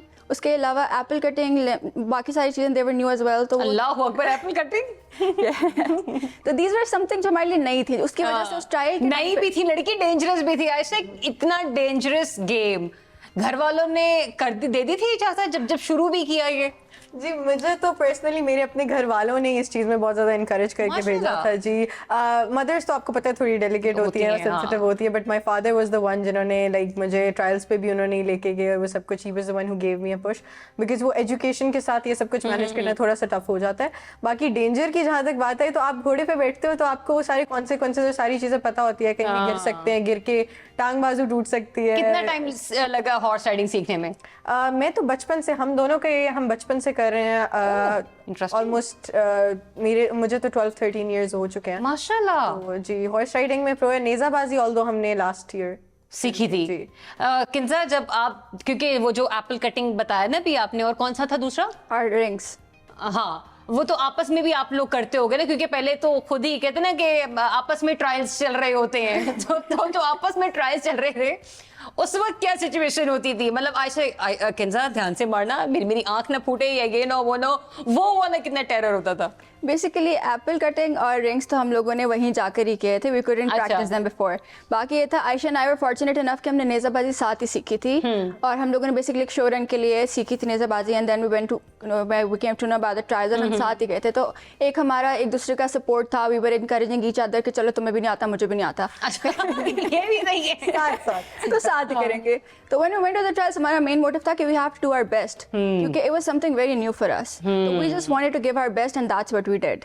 अच्छा, जब भी हम कहीं जाते हैं ना तो हम अपने से बेहतरीन खिलाड़ियों को भी देखते हैं और हम अपने इर्द गिर्द लोगों से बहुत कुछ सीखते भी हैं। आयशा, जब आप वहाँ पर गए हो, क्योंकि डिफरेंट कंट्रीज ने पार्टिसिपेट किया, तो ओवरऑल मुझे ये बताएं कि कितने लोग, कितने ममालिक से पार्टिसिपेशन किया। दूसरा ये कि आपको बेहतरीन प्लेयर्स, बेहतरीन एथलीट्स कौन से कंट्रीज के लगे? वहाँ पर ऑलमोस्ट 14 कंट्रीज थे जिन्होंने पार्टिसिपेट किया था। उसके अलावा वहाँ ऐसे कंट्रीज थे जो सालों इन चीज़ों में कॉम्पिटिशन्स करते आ रहे हैं, प्रैक्टिस करते आ रहे हैं, and they were like age का भी आप देखा जाए ना तो हमारी सबसे यंगेस्ट टीम थी वहाँ पर ओवरऑल। हमसे सारे बहुत ज़्यादा जो है कि कितना एक्सपीरियंस थे और वो सब कुछ थे, तो उनको देख के हमने बहुत कुछ सीखा है, हर उनकी टेक्निक्स, बिकॉज पाकिस्तान में जो टेक्निक्स यूज़ की जाती हैं वो वहाँ नहीं यूज़ की जाती। बहुत सारी डिफरेंट टेक्निक्स थी, बहुत सारी ट्रिक्स थी, जो बेसिक ट्रिक्स से हमने बहुत कुछ सीखा है। उसके अलावा Oman and south Africa were the best teams, उनकी बहुत बेहतरीन टीम्स थी, बहुत बेहतरीन थी, लाइक वर्ल्ड रैंकिंग में वो टॉप पे हैं बेबी। तो हमारा मेन कंपटीशन, नहीं इंशाल्लाह हमारा भी वक्त आएगा जब तीसरी पोजीशन आगे इस कंपटीशन में, इंशाल्लाह पहली पोजीशन भी आएगी आप लोगों की और फिर इससे भी आगे हम लोग बढ़ेंगे। दोस्त बनाए कोई वहाँ पे किंसा? हाँ जी बिल्कुल, I am in touch with all of them. कहाँ के लोग ज्यादा फ्रेंडली लगे? फ्रेंडली तो सारे, पता है स्पोर्ट्स की सबसे अच्छी बात ये है, it's a universal thing. When we are there for a sport तो हम लोग भूल जाते हैं कि हम कौन सी कंट्री के साथ हैं, हम किसको सपोर्ट करें। We are there for the game and for the love of that game.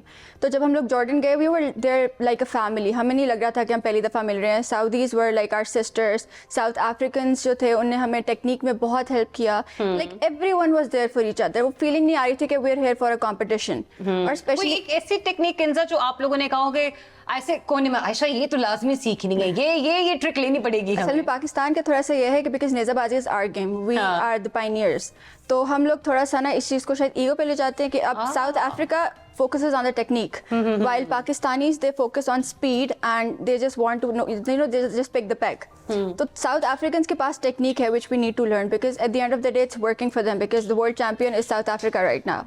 So technique does matter a lot. तो we need to master that, और इंशाल्लाह अब हम लोग आहिस्ता आहिस्ता उस तरफ वही फोकस कर रहे हैं। स्पीड ऑब्वियसली साथ साथ है, बिकॉज ब्यूटी तो फिर आपको पता है नेज़ाबाजी की स्पीड के अलावा तो आता नहीं। आप दोनों की एक और दोस्त जोया हमारा इंतजार कर रही हैं स्काइप पर। जोया, अस्सलाम वालेकुम एंड वेरी गुड मॉर्निंग, कैसे हो आप? सबसे पहले तो बहुत बहुत मुबारकबाद। वालेकुम अस्सलाम, थैंक यू सो मच। अच्छा जोया, मुझे ये बताइए आपका कैसे एक्सपीरियंस रहा इस कंपटीशन का, और दूसरा ये कि जब आपने कंपटीशन में पार्टिसिपेट किया तो ये जो गेम है थोड़ा सा मुझे बताएंगी, ये गेम होती कैसे है, इसको खेला कैसे जाता है? ये तो पता है कि नेज़ाबाजी होती है, लेकिन कुछ प्रोसीजर थोड़ा सा अगर आप हमारे व्यूअर्स के साथ शेयर कर सकें। लाइक हॉर्स पे बैठ के करना क्या होता है भाई? ये सिर्फ भाग के आपने नेज़ा मारना होता है दूर से।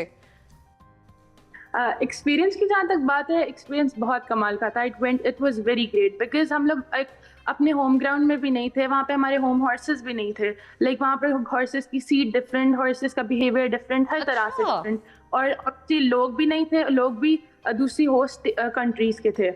तो इट वाज वेरी ग्रेट। वहाँ पर हम लोगों ने लाइक प्रेशर, ग्राउंड प्रेशर को कैसे मेंटेन करना है वो सीखा। फिर एक डिफरेंट शहर में, डिफरेंट मुल्क में जाके किस तरह से गेम को अपनी मेंटेन करना है और जीतना है, वो भी हम लोगों ने सीखा। तो I would say it went great. और अगर बात की जाए तो नेज़ाबाजी ये किस तरह से, ये गेम में क्या ऑब्जेक्टिव्स होते हैं, तो इसमें बेसिकली 4 डिफरेंट डायमेंशंस हैं इंटरनेशनल नेज़ाबाजी। अगर पहला डायमेंशन उसमें आता है लांस के साथ आप लोग पेग को पिक करते हो ग्राउंड से गैलपिंग हॉर्स पे। पेग बेसिकली एक वुडन पीस होता है which is put on the ground, और जो आप लोगों ने लांस से फुल गैलप में जाके निकालना होता है। तो और फिर दूसरा सोर्ड होती है, सोर्ड जो सी half the size of lance होती है, उसमें भी सेम आप लोगों ने पेग निकालना होता है। पेग के लाइक डिफरेंट साइजेस होते हैं, कुछ 6 सेंटीमीटर का होता है, फिर दूसरे राउंड पे 4 सेंटीमीटर होता है और थर्ड जो फाइनल होता है उसमें 2 सेंटीमीटर तक चला जाता है। सही। तो और फिर जो थर्ड डायमेंशन है उसमें रिंग्स होती हैं। रिंग्स आप लोगों ने लांस में से रिंग्स गुजारनी होती हैं, 2 स्टैंड्स पर वो लटकी होती हैं डिफरेंट, लाइक कुछ डिफरेंस से, डिस्टेंस के डिफरेंस से, और फिर एक पेग होता है ग्राउंड पे, सेम वैसे निकालना होता है। और जो लास्ट डायमेंशन है उसमें लेमन कटिंग होती है। 2 लेमन्स होते हैं, 2 डिफरेंट स्टैंड्स पे, वो अपने सोर्ड से काटने होते हैं, लाइक बैक हैंड और फ्रंट हैंड, और फिर आप लोगों ने ग्राउंड से पेग पिक करना होता है। तो ये डिफरेंट 4 और जो हैं डायमेंशंस हैं इंटरनेशनल नेज़ाबाजी के। सही सही सही। अच्छा, आप हॉर्सेस के बारे में बात करी तो जरा मैं आयशा से पूछ रही हूँ। आयशा, कोई मतलब ये नहीं कि डिफरेंट टाइप्स की हॉर्सेस होते हैं ना, तो कोई एक खास नस्ल जिसका इस्तेमाल किया जाता हो इस गेम के लिए? जी, हॉर्सेस की वैसे तो आपने जिस ब्रीड को ट्रेन करना है वो इस पे ट्रेन करते थे, लेकिन पाकिस्तान में नेज़ाबाजी होती है देसी हॉर्सेस पे मोस्टली। अच्छा। जो देसी हमारे नेज़ाबाजी के मेले वगैरह भी होते हैं, उनकी खूबसूरती घोड़ों पे होती है, और वो भी देसी घोड़े, उनकी स्पीड, उनको फिर सजाया जाता है उस तरह करके, आपने अक्सर मेलों पे देखा होगा। बाहर के मुल्क में जिस तरह हम जॉर्डन गए, वहाँ अरब हॉर्सेस यूज होते हैं। अच्छा। अरब की स्पीड बहुत खूबसूरत, ज़्यादा उनकी स्ट्राइड जो है वो ज़्यादा होती है, बिल्कुल डिफरेंट होती है, उनकी सीट बिल्कुल डिफरेंट होती है पाकिस्तान वाले घोड़ों से। पाकिस्तान में हम दोनों ने पोलो पोनीस पे सीखी थी नेज़ाबाजी बेसिकली, तो वो एक थॉरोब्रेड से पोलो पोनीस से शिफ्ट किया हमने, देसी से शिफ्ट किया। फिर हम पोलो पोनीस तो खासे ऊंचे होते हैं ना? एग्जैक्टली, वो अच्छा। नेज़ाबाजी के जो प्रेफरेबली हॉर्सेस यूज होते हैं वो थोड़े शॉर्ट हाइटेड होते हैं। अच्छा। लेकिन प्रैक्टिस अब हम लोगों ने कैंप पे भी जब प्रैक्टिस की थी, हमने ऊंचे घोड़ों पे भी की थी, छोटों पे भी, बिकॉज वहां पर हम लोगों को कोई पता नहीं था हमें किस मस्ती वाला एग्जैक्टली यही मैं पूछना चाह रही थी। तो किंजब, जिस वक्त आपको एक हॉर्स दिया गया, आपको भी दिया गया, तो कभी वो कोई ऐसी क्या ट्रिक या टेक्निक हो सकती है कि आपको नहीं पता कि उस घोड़े का मिजाज कैसा है, ठीक है ना, लेकिन आपने क्या ऐसा यूज किया जाए टेक्निक कि आप किसी भी कितने मस्ती वाले घोड़े को भी संभाल सकते हैं? बेसिकली होता है कि whenever you get on a new horse, सबसे पहले यू नीड टू अंडरस्टैंड कि उसका टेम्परामेंट कैसा है। आप उसको अरीना के अंदर पहले कैंटर चॉकलेट खिला के उसको मिजाज ठंडा करने का, I wish it was that easy. लेकिन होता है कि पहले आप थोड़ा उसको ट्रॉट करें, उसके बाद कैंटर स्लो आप ग्रेजुअली स्पीड इंक्रीज करें। सही। जोया, आपका घोड़ा मस्ती वाला था या नॉर्मल घोड़ा था, या कुछ समझा बुझा के आप चढ़ गई थी उसके ऊपर? मस्ती वाला तो नहीं कह सकते, खैर अच्छा घोड़ा था, लाइक ट्रेन अच्छा हुआ था, मगर उसका थोड़ा सा टेम्परामेंट इस तरह था कि अगर कोई नया बंदा आया तो उसको अंडरस्टैंड करने के लिए घोड़े को टाइम चाहिए था। जो लाइक उसको पहले दिन भी मुश्किल हुआ और सेकंड डे पे भी घोड़े को थोड़ी मुश्किल फेस हुई थी, मगर फिर वो आहिस्ता आहिस्ता सही हो गया था। मौसम कैसा था वहाँ का उर्दन का? शॉपिंग वॉपिंग की आप सब लोगों ने मिलकर? पहले जरा आहिस्ता आहिस्ता आते हैं। जोया, आपने कोई शॉपिंग की वहाँ पे? हाँ, हम लोगों ने थोड़ी सी शॉपिंग की थी, मगर अमान में जाके, लाइक अपने कंपटीशन के बाद एंड वाले 2 डेज में। हाँ, क्या खरीदा अपने लिए? अपने लिए ये लिया या फैमिली के लिए लिया? अपने लिए भी लिया था और फैमिली के लिए भी लिया था, लाइक जैकेट्स वगैरह ली थी, थोड़ी सी अपर टाइप्स। ओके। आयशा, कैसी लगी आपको वहाँ की शॉपिंग? वहाँ का मतलब हर एक जगह की ना एक अपनी क्लॉथिंग होती है, वहाँ पे आपने लोगों के इर्द गिर्द के लोगों को कैसा देखा? जी, वहाँ की जो लोकल कल्चर अगर देखा जाए ना, तो वो बहुत ज़्यादा हमारे जिस तरह बलोची कल्चर है और इस तरह उनसे ना थोड़ा बहुत मैच करता था। तो वहाँ पर उस तरह के कार्डिगन्स और ऊपर लाइक उनके बुरकाज स्पेशली जो हैं और लॉन्ग ड्रेसेस बहुत ज़्यादा उनकी स्पेशलिटी थी, तो वो चीज़ हमने काफ़ी देखी। फिर बाकी तो एज सच अब पाकिस्तान में सब कुछ ही मिल जाता है, तो उसी तरह की चीज़ें थी। स्पोर्ट्स वेयर हम लेके आए हैं वहाँ से ज़्यादा, क्योंकि हम खाना पसंद आया उर्दून का आपको? खाना उनका इट वाज डिलिशियस, बहुत उनका बारबेक्यू एंड दैट स्टफ जो है ना, उनका जो कल्चरल उनका खाना है, दैट वाज वेरी गुड। आपने जो जितना भी खाना खाया उसमें किंजा आपको टेस्ट सबसे ज्यादा किसका अच्छा लगा, और लोकल फूड उनका क्या होता है? बेसिकली उनका मेडिटेरियन फूड है, जैसे हमस एंड इनके बारबेक्यूज वगैरह। तो हम लोगों ने कोशिश ये की थी कि we get to try their specialities और उनकी जो डेलिकेसीज हैं, क्योंकि लोकल खाने के मजा अपना होता है जब भी अपने जाते हैं। तो वो हम लोगों ने कोशिश किया था कि जितना ज़्यादा से ज़्यादा ट्राई कर सके। My favourite would be I think shawarmas, उनके बहुत अच्छे थे, उनके प्लैटर्स। पाकिस्तानी जैसे शर्मा तो नहीं थे? नहीं है ना, बड़े डिफरेंट होते हैं, जब उनका तब जाके पता चलता है। जैसे हम लोग तो यहाँ पे पिज्जा में भी पूरी चिकन कढ़ाई ऊपर डाल देते हैं। There was one thing that we notice कि उन लोगों को आलू बहुत पसंद है, मतलब यू वुड फाइंड आलू इन एवरी शेप। उनके डिनर में, नाश्ते में, लंच में आलू जरूर होता है। तो वो फिर खाए आपने भी उनके डिफरेंट टाइप्स के आलू, और आलू नहीं बनी फिर आप? जो हमें लंच और डिनर मिलता था इन द होटल जहाँ हम रह रहे थे, वहाँ पे भी मॉर्निंग में डिफरेंट कटे हुए आलू होते थे, दिन को अलग होते थे, रात को अलग होते थे। Like their staple food. खरीदा क्या आपने वहाँ से? मैंने ज्यादा ज्वेलरी खरीदी, बिकॉज कपड़े समथिंग कि आपको पता है दुनिया में फैशन इज लाइक एक जैसा ही होता है। I found their jewellery really pretty, उनकी ज्वेलरी काफी अच्छी मुझे लगी वहाँ पे। तो वो चीजें, किस किस्म की ज्वेलरी पहनते हैं वहाँ के लोग? वहाँ की jewellery was very different, like उसको कह सकते हैं कि वो थोड़ा उसके अंदर ट्रेडिशनल टच भी था प्लस मॉडर्न, जैसे टर्किश ज्वेलरी से काफ़ी डिफरेंट थी। So that was really interesting to see. तो फिर मैंने इसी तरह की चीज़ें। चलें लास्टली बस एक बार फिर से कंपटीशन की तरफ बढ़ते हैं जोया, और आप लोगों से मैं पूछती हूँ जोया एंड आयशा से पहले पूछूं, आयशा कोई नेक्स्ट कंपटीशन जिसके लिए आप लोग टीम अप कर रहे हैं और तैयारी आपकी हो रही हो? जी इंशाल्लाह इस ईयर के एंड पे एक्सपेक्टेड तो हैं कि कोई ना कोई इंटरनेशनल कंपटीशन आएगा। उसके अलावा आजकल नेशनल कंपटीशन, अब नेशनल्स आ रहे हैं मार्च के एंड पे, और उस तरह डोमेस्टिक हम लोग खेल रहे हैं, तो वे very excited about that. Very nice. अच्छा दूसरा ये कि मैं काफ़ी देर से आप लोगों का कोड देख रही हूँ, इसमें माशाल्लाह बहुत सारे बैजेस हैं, इसकी क्या पीछे स्टोरी है? बेसिकली ये होता है कि whenever you go to a competition, वहाँ पे जो भी कंट्रीज आई होती हैं, तो हमारा जो ऑफिशियल टीम डिनर होता है उस पर भी एक्सचेंज बैचेस। अच्छा, basically these are the countries that we have competed against. तो ये टोटल कितने बैचेस जितने आप लोगों ने लगाए हुए हैं? हमारे पास वैसे 14 बैचेस, हमने 14 कंट्रीज के अगेंस्ट अभी कम्पीट किया है। Then we have Pakistan flag, EFP इसके अंदर। तो ये अच्छा, ये भी बड़ा खूबसूरत सा जज्बा होता है कि आप पीसफुल मैसेज देते हैं, कन्वे करते हैं एक स्पोर्ट्समैनशिप के थ्रू। जोया आप मुझे ये बताइए कि नेक्स्ट कंपटीशन के लिए आयशा ने तो बता दें नेशनल चैंपियनशिप होने वाली है और एक इंटरनेशनल कंपटीशन भी होना है, वैसे वो कहाँ का है? वो अभी अनवेल नहीं हुआ। अच्छा, अभी अनवेल नहीं हुआ। तो जोया आपकी तैयारी कैसी है? तैयारी तो अच्छी है, लाइक हम कॉम्पिटिशन्स खेल रहे हैं अभी जितने भी डोमेस्टिक लेवल पे हो रहे हैं। अब आहिस्ता आहिस्ता प्रैक्टिस इंटरनेशनल की करेंगे हम लोग, बिकॉज हम आजकल फुल देसी नेज़ाबाजी कर रहे हैं। आगे हम लोगों की कोशिश रही कि कैंप वगैरह ज्वाइन करें या खुद से प्रैक्टिस करें इंटरनेशनल नेज़ाबाजी की, बिकॉज उसकी ज़रूरत हमें ज़्यादा है अगर हम लोगों ने इंटरनेशनल रिप्रेजेंट करना है तो। चलें जबरदस्त। Thank you so much Zoya, thank you so much Ayesha, thank you so much Kinza. अब मैंने नाम सही ले लिया है ना, वरना आप लोग मुझे कह सकते थे नहीं ये नहीं हुआ। But anyways wishing you very very good luck, और बड़ा अच्छा लगा मुझे आप लोगों से मिलकर। और मुझे तो अपने वो कॉलेज के टाइम थोड़े से याद आ रहे हैं, क्योंकि मेरे स्कूल का जो था कोर्ट वो बिल्कुल ऐसा था। और हमारे यहाँ हमारे सीनियर्स भी खेला करती थी, हॉकी भी खेला करती थी और नेज़ाबाजी भी, तो वो मुझे मेरी अपनी सीनियर्स याद आ गई। तो कहीं ना कहीं किसी न किसी कॉलेज में, क्योंकि आप स्टडी कर रहे हो ना अभी, हाँ आपके सीनियर्स माशाल्लाह बहुत अच्छा खेल रहे हैं। तो जब तक हम अपने सीनियर्स को रिस्पेक्ट देना नहीं सीखेंगे हम जिंदगी में आगे नहीं बढ़ सकते। तो ये फेलोशिप जो है, ये जो सीनियरिटी है, इसका एहतराम जिंदगी में हर एक शोबे में होना चाहिए, नो मैटर व्हाट। आप एक स्पोर्ट्समैन हैं, आप मीडिया इंडस्ट्री से हैं, आप एक डॉक्टर हैं, आप एक टीचर हैं, क्योंकि हमने कुछ शोबे मखसूस कर दिए हैं सीनियरिटी के हवाले से, लेकिन चंद एक प्रोफेशंस को हम बिल्कुल नॉर्मली ट्रीट कर रहे हो। तो छोटे से मैसेज के साथ, इन प्यारी यादों के साथ एक छोटी सी ब्रेक लेते हैं, ब्रेक के बाद वापस आएंगे। Stay tune, programme cafe मागला।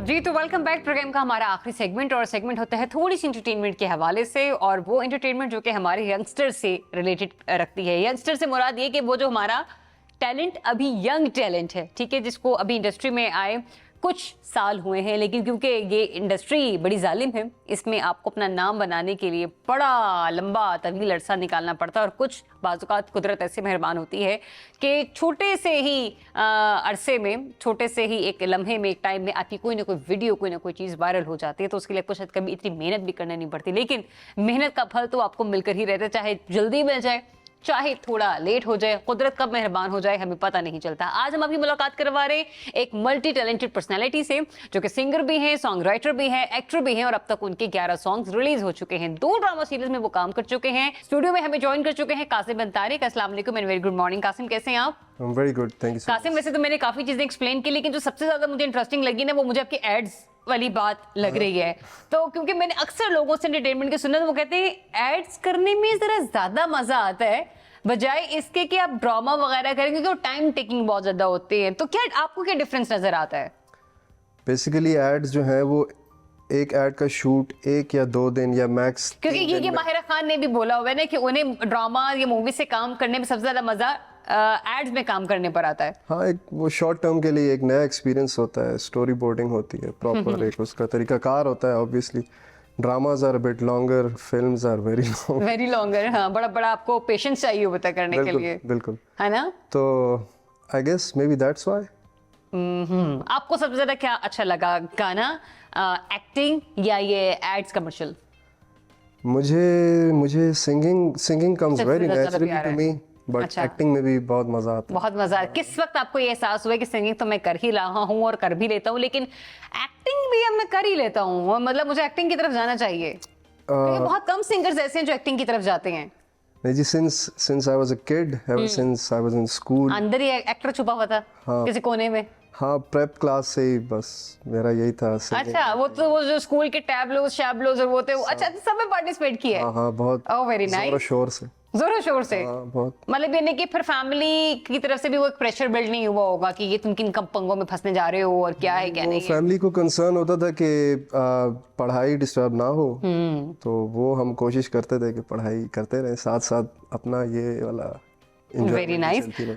Qasim, 11 songs आपके रिलीज हो चुके हैं, आपके ओरिजिनल्स हैं इसमें? क्या ओएसटीज भी या कवर्स भी, क्या था? नहीं, ये सब मेरे ऑलमोस्ट खुद के लिखे हुए हैं, ओरिजिनल है। एक पॉइंट पे मैंने डिसाइड किया था कि I don't want to cover songs, क्योंकि स्टूडियो में जब आप कवर सॉन्ग रिकॉर्ड करवाने जाएं या ओरिजिनल, पैसे सेम देने पड़ते हैं। अच्छा, ऑब्वियसली वो रिकॉर्डिंग ही है, वो एक किसी और का गाना है, चीजें तो सोर्स तो वही सारा यूज हो रहा है ना आपका। प्रोड्यूसर तो आपके लिए वो गाना प्रोड्यूस कर रहा है, so you have to pay him.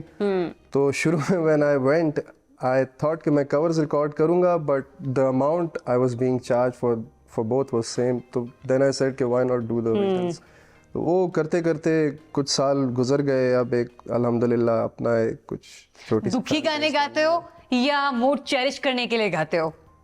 मेरा म्यूज़िक करने का और बेसिकली परफॉर्मिंग आर्ट्स के पीछे बस एक ही मकसद है, to entertain and spread good positive energy vibes. हाँ, या तो वो my songs are mostly refreshing. Yeah hi, शुक्र है कोई तो रिफ्रेशिंग गाता है। मैं तंग आ गई हूँ ये डिप्रेसिंग सॉन्ग सुन सुन के। मोस्टली वो हर जगह दिल टूटा हुआ है, मतलब खुदा का वास्ता है बस कर दो, क्योंकि सॉन्ग्स आपको ड्राइव पे बड़ा एक एंटरटेनमेंट, सोर्स ऑफ एनर्जी है। बिल्कुल, वो जो दिल टूटने वाले गाने होते हैं, ऑब्वियसली जो गाना बना रहा है वो जिस किस्म के एक्सपीरियंस से गुजरा है, वो उसके म्यूजिक में, उसके आर्ट में वो नजर आता है। आप किस किस्म के एक्सपीरियंसेस से गुजरे हैं? मेरा तो कभी दिल टूटा नहीं, शुक्र है, अल्हम्दुलिल्लाह बोलें, और बस एंजॉय करता। तोड़ा है फिर लोगों का? नहीं जी, ना तोड़ा है ना अपना टूटा है, बस चल रहा है, में हूँ, बस चल रहा है कहीं पे, है ना, तो वो चल रहा है। It's all good. मतलब कभी कौन सा ऐसा गाना है जिस पे लोगों का ज्यादा अच्छा रिस्पांस आया? मेरे 2 गाने एक्चुअली, एक गाना है तो सुनो। अच्छा, तो सुनो is doing very good actually, okay, cross the borders as well. India में काफी वेरी नाइस ज्यादा चल रहा है वो गाना आजकल। इट्स चलने भी थोड़ी देर में बस हम सुनते हैं, आप तो सुनो। मलंग एक और गाना है, ओके, खुद के लिखे हुए? जी, ये खुद के लिखे हुए, बल्कि ऑलमोस्ट सभी सॉन्ग्स जो मेरे अपने वो लिखे हुए मैंने खुद हैं।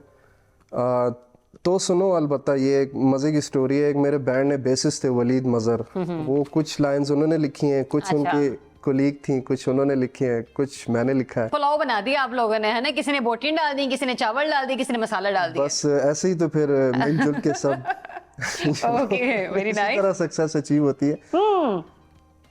ये आपने बड़ी प्यारी बात की है।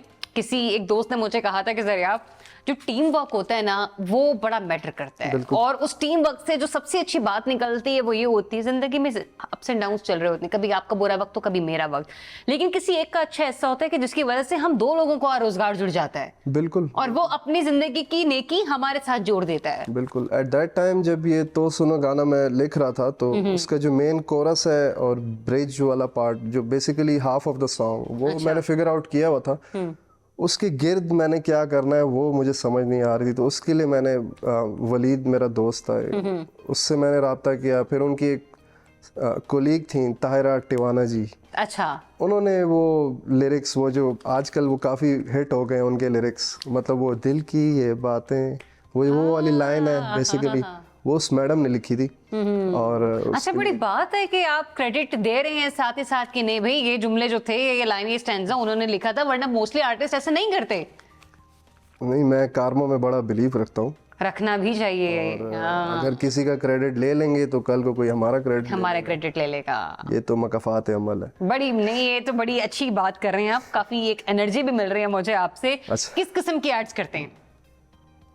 एड्स मोस्टली जो, मतलब कभी आपको अप्रोच करे, फर्ज करे एजेंसी ने अप्रोच किया और कहा कि ना कासिम यार आज ना ये वो काम है, कोई यार दिल नहीं है ये वो, फिर पता चलता है नहीं अच्छा पेमेंट है चीज के, चलो कर लेते हैं खुद से कि मतलब कौन सा, मतलब जिसको इनकार किया हो आपने?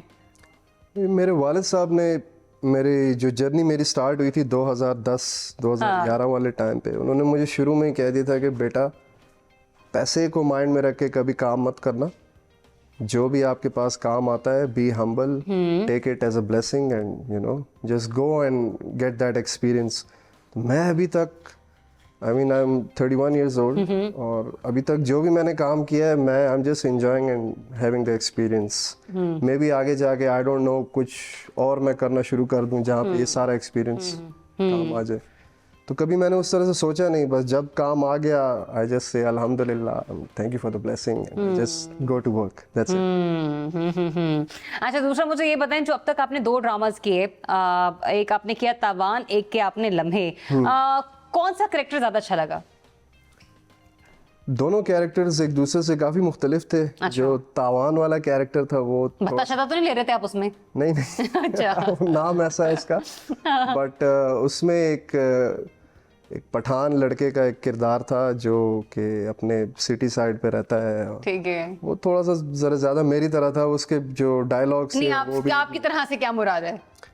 मतलब थोड़ा सा हैप्पी गो लकी टाइप का बंदा था, वुड क्रैक जोक्स। यार मुझे खुशी हो रही है ये सुन के कि somebody is saying कि हैप्पी गो एंड लकी, क्योंकि हमारे यहाँ बहुत कम लोग ऐसे हैं कि जिन्हें खुशियाँ रास आती हों या मैसर होती हैं। अल्लाह ताला आपकी खुशियों को सलामत रखे, बुरी नज़र से बचाए, बाकी जो उदास हैं उनको अल्लाह ताला खुश खुरम ही रखे। बिल्कुल। तो आप तावान के बारे में बात कर रहे थे। जी, तो वो बेसिकली वो किरदार में जो उसके जो डायलॉग्स थे और जिस तरह का ह्यूमर था वो थोड़ा सा मेरी पर्सनालिटी के मुझे तो ह्यूमर आप नहीं दिखा रहे हैं अभी तक, बड़े इतने कंपोज होके बैठे हुए जिसकी हद नहीं। ह्यूमर तो एक बड़ा मुश्किल है ना मुश्किल सब्जेक्ट तो है ये।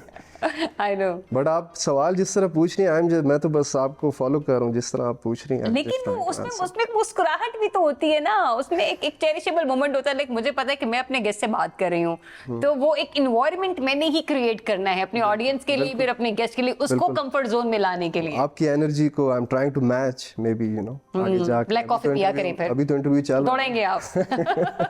चलिए ठीक है। अच्छा, दूसरा एक आपने टेलीफिल्म की चांदनी। जी, वो उसमें क्या चांदनी से मतलब यानी कि था क्या वो चांदनी जो टेलीफिल्म थी उसमें I was playing Ali Rahman's friend. अच्छा। जानजेब नाम का किरदार था और एक सारा खान उसमें लीड थी और एक सपोर्टिंग किरदार था। एक ईद के लिए उन्होंने कुछ ओके 1.5 hour की टेलीफिल्म बनाई थी हम टीवी वालों ने। तो that was that, I mean it was a good experience. अम्मा अब्बा ने जब पहली दफा आपको टीवी पे परफॉर्म करते हुए देखा, उनके तासुरात क्या थे? नहीं मुंडा चंगा कर लेंदा है। ये थे। अब अम्मी जो है ना वो मेरी काफी क्रिटिक है, मतलब अगर उनको काम अच्छा ना लगे तो वो कह देती हैं। मतलब कीड़े निकाल देती हैं आंटी कामों में, है ना? मेरी बहनें, मेरे कजन्स, जो भी मेरे जो देखने वाले हैं बचपन से, जो पुराने दोस्त भी इवन, वो सब मेरा काम देखते हैं और मुझे बिल्कुल डायरेक्ट बताते हैं कि नहीं फैमिली अच्छा चले first of all family voting ही ले लेते ना। घर वालों को आप सिंगिंग करते हुए ज्यादा भाते हो या एक्टिंग करते हुए? उनको आपको कौन सा वाला जॉनरा पसंद है कि नहीं यार कासिम यहाँ पे तुम कमाल करते हो? मेरा ख्याल है सिंगिंग का ये है कि कभी भी आप गिटार ले आए सिंगिंग शुरू हो जाएगी। एक्टिंग के लिए उनको वेट करना पड़ता है, कोई प्रोजेक्ट से निकालना पड़ता है ना थोड़ा सा। बेसिकली कभी कोई प्रोजेक्ट आए फिर उसका वेट होता है, फिर वो टीवी पे आता है, उसकी एंटिसिपेशन ज्यादा होती है। आई थिंक मेरी फैमिली के लिए मेरी सिंगिंग की उतनी एंटिसिपेशन नहीं है जितने मेरे एक्टिंग प्रोजेक्ट्स के। और आपके दिल के नजदीक आपका सिंगिंग का जो वो है वो जरा ज्यादा? मेरे लिए दोनों ही इक्वल है, मैं डिफरेंशिएट नहीं कर सकता। अच्छा, शादी वादी होगी, बेगम है? जी। फिर वो कितने कीड़े निकालती हैं बेगमों में? वो तो कोई कीड़े नहीं निकालती, वो तो बस अप्रिशिएट करती हैं। जी बिल्कुल। पॉजिटिव होती हैं? वो तो खवातीन होती हैं। नहीं ये से क्या मुराद है, वो तो खवातीन होती हैं, बट ओवरऑल क्योंकि जिस इंडस्ट्री में आप हैं या हम लोग हैं तो एक होता है पॉजिटिव एलिमेंट। कितनी पॉजिटिव है बेगम? जहाँ प्यार होता है वहाँ पॉजिटिवनेस भी होती है ना? हाँ, कभी ऐसा हुआ कि साइड शूट प्लान हुआ हो, आपको शहर से बाहर जाना और बेगम भी कह दें इस दफा मैं भी चलती हूँ, चले चलते हैं? नहीं, ऐसा तो कभी नहीं हुआ। कभी नहीं हुआ? नहीं, क्योंकि वो भी वर्किंग वुमन है, जॉब करती हैं और हमारी एक बेटी है अभी रिसेंटली 2 साल की हुई है, सोहा नाम है उसका। सोहा? सोहा कासिम। सोहा के क्या एक्सप्रेशंस होते हैं जब आपको टीवी पर देखती है? वो मेरी बहुत बड़ी फैन है और बहुत बड़ी एडमायरर है। अच्छा। वो क्योंकि व्हेनेवर हम गाड़ी में भी जब जा रहे होते हैं तो she just wants me to play my songs. अब उसकी वजह से अपने सॉन्ग्स सुन सुन के मैं थोड़ा सा बोर हो गया हूँ। बट वो उसको मेरा काम और परफॉर्मिंग आर्ट्स जो मैं करता हूँ वो टीवी पे, वो यूट्यूब पे सब हाँ, बच्चे बड़े प्यारे होते हैं। बहुत सारे मेरे ऐसे दोस्त हैं जो शोबिस से भी हैं, जो ये एंकरिंग फील्ड से हैं, न्यूज़ करंट अफेयर, तो वो भी जब उनके बाबा या उनकी मामा आ रहे होते हैं ना, तो वो भी टीवी के पास भाग भाग के जा रहे होते हैं और बाबा बताते हैं कि ये ही इज माइन और शी इज माइन। हाँ, वो बिल्कुल, वो बहुत एक्साइटेड होती है और उसकी एनर्जी देख के मुझे भी बड़ा मजा आता है, खुशी होती है। उसके लिए I want to do more, I want to नहीं इंशाल्लाह अल्लाह ताला उसका नसीब आपको दे, बिल्कुल दे। तो कासिम, मुझे ये बताएं, जिस वक्त आपने सब कुछ स्टार्ट किया ना एंटरटेनमेंट की तरफ आपके, हमारे यहाँ एक छोटा सा डिलेमा था पहले, अब लोगों ने जरा आर्टिस्ट को अपनी फैमिली में भी एक्सेप्ट करना शुरू किया है, वरना पहले बड़े भी कहते करिए तुम किन चक्करों में पड़ गए हो, कोई कमाना खाना नहीं है, तुमने क्या बताएंगे हम घर वालों को। तो क्या आपको लगता है कि सोसाइटी में ये चीजें थोड़ी सी कम हो रही हैं? हमारे सोसाइटी में रहने वाले लोग, हमारी कम्युनिटी, सबसे बड़ी बात हमारे अपने, हमारे पेरेंट्स के चीज़ों को डाइजेस्ट कर पा रहे हैं?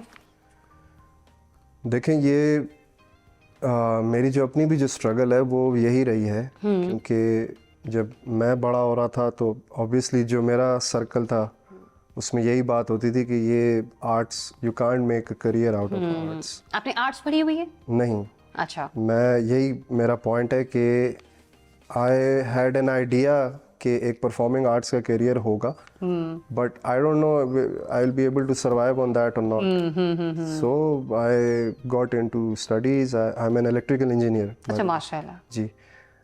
तो वो तालीम करके, तालीम जब कंप्लीट हो गई उसके दौरान ही मैंने म्यूज़िक स्टार्ट कर दिया, और उसके बाद फिर कुछ साल music and acting and all that, That's all going. लोग कहते हैं कि एंटरटेनमेंट इंडस्ट्री में पैसा बहुत है, लेकिन पैसा तभी आपको मिलता है जब आपकी जगह बन जाती है। जगह बनाना कितना मुश्किल काम है यहाँ? जगह बनाने का ही तो सारा मसला है ना, सारी गेम उसी की है। आई थिंक एक ऐसे पॉइंट पर आ जाना कि आप सिर्फ अपने आर्ट्स वाले करियर पे रिलाई कर सकते हैं, तो उसमें तो वक्त लगता है। ऑब्वियसली ये कोई ऐसा नहीं है कि आप जाएं और ऑब्वियसली कुछ लोगों की किस्मत या ब्लेसिंग्स ऐसी होती हैं कि वो वन हिट वंडर्स हो जाते हैं, एक रात में स्टार्स बन जाते हैं, कुछ लोग नहीं बनते।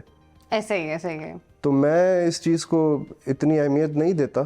Obviously fame and every other thing is a by product of what I do, but for me that thing doesn't concern me until unless आप अपने काम से खुद खुश हैं, आप मुतमईन हैं, आपको पता है कि मैंने अपना बेस्ट दिया है, so you're happy with that। मुझे बस अपनी ज़रूरत का, अपनी नीड का पता है। I just love performing।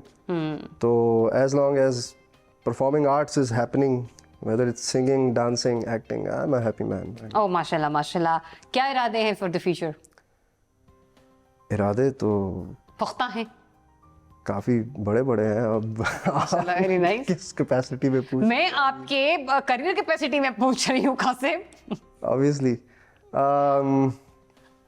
इरादे हैं बहुत सारे गाने बनाने। आप किसी मूवी का भी जिक्र कर रहे थे थोड़ी देर पहले मुझसे जी, ऑफ द कैमरा। हाँ जी एक फिल्म, बेसिकली एक फिल्म में मुझे मौका मिला लास्ट ईयर उसका हिस्सा बनने का। शोएब मंसूर साहब की फिल्म है, आसमान बोलेगा उसका नाम है। अच्छा। उसमें आई एम प्लेइंग फाइटर। इसकी रिकॉर्डिंग चल रही है? नहीं, शूट इज कंप्लीट। अच्छा, completed now. It's going to be released this year. अरे माशाल्लाह। अब दिस ईद और date I am not sure. नहीं, कुछ तो मैनेजमेंट ने प्लान कर रखा होगा ना कि मतलब ईद के दिनों में निकाल देते हैं या after the Eid. No idea. हाय, बड़ा मुश्किल इंतजार होता है कि जब आपकी चीज हो जाए और फिर आप पूछ रहे होते हैं भाई कब रिलीज होगी, इंतजार होता है आपको। मुझसे अक्सर लोग पूछते हैं कि फिल्म में क्या ये, मुझे आज शोएब साहब एक बहुत ही कैरेक्टर क्या कर रहे हैं आप उसमें? उसमें I am playing fighter pilot. Squadron leader Hasan Siddiqui का किरदार है। खूबसूरत।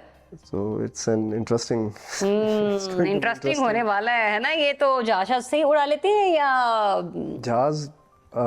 ये तो अब मूवी देखेंगे आप तो पता चलेगा कि कैसे उड़ाया, क्या किया। ठीक, तो कासिम बिन तारिक ने हसन सिद्दीकी बनकर जहाज कितने खूबसूरती से उड़ाया, ये तो हम आने वाली मूवी में ही देखेंगे। उस वक्त तक के लिए शुभकामनाएं आपके साथ, Thank ठीक है। अल्लाह ताला आपको उसमें कामयाब करे, और वही मेरी तो दुआ है कि आपके लिए एक जैकपॉट साबित हो कि जो शोहरत की बुलंदी आप अपनी जिंदगी में सोच रहे हैं, अच्छा, अल्लाह ताला वो आपको दे। आमीन। देखते हैं, अभी तो सिलसिला चल रहा है। अभी तो ये सिलसिला चल रहा है, लेकिन होप फॉर द बेस्ट। तो जनाब, इसी के साथ बढ़ते हैं हम लोग प्रोग्राम की क्लोजिंग की तरफ, और जाते जाते हम आपको सुनाते जाएंगे कासिम का सॉन्ग सुनो तो आप कीजिए ये गाना एंजॉय, और हमें दीजिए इजाजत। अपना बहुत सा ख्याल रखिए। अल्लाह हाफिज।